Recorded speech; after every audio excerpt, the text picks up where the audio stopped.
Čem, kaže Joker da si još mladi, neiskusan, da pojas ide, odnosno ostaje ovdje u Beogradu. Šta kažeš za to? Evo, zadnje riječi prije sutra tvoje obrane titule u ovoj prekrasnoj dvorani. Pa pojas je posjetio Beograd, a on je star i potrošen i vraćamo ga nazad u Zagreb. Dame i gospodo, FNC champ, Gianni Barbir! Zapravo da si okej skino kile, šta se točno dogodilo? Pa mislim, nijedno skidanje kila, nijednom borcu nije lako, tako ni meni, ali sve je bilo po planu, bili smo točni u minutu, bili smo točni u gram, tako da je posao odrađen kako treba i evo sad vraćamo kile, sve ide po planu, hvala Bogu i bliži se borba. Mislim, vidim ti iz pogleda i iz ovog što si rekao da niste bili zabrinuti. Jel ti bilo u glavi, gle, mogu ostati bez pojasa ili si znao, ok, to će biti ok?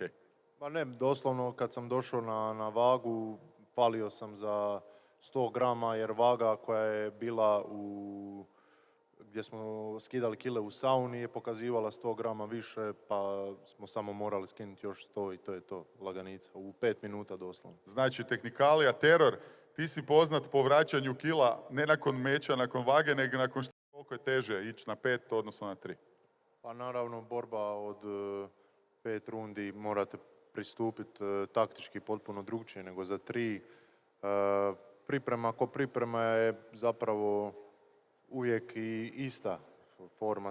Forma se uvijek gradi, tako da više s neke tehničko-taktičke strane se pravi prava razlika.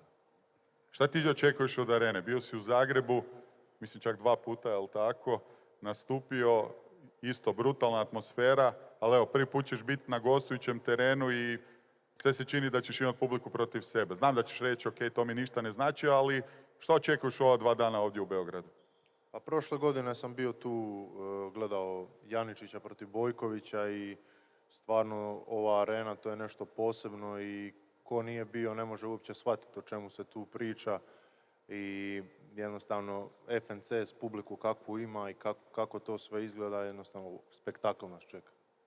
Teror, i ti radiš na 5 rundi. Jesi uopće radio koji meč na 5 rundi do sada i koje su bile prilagodbe za Krasku?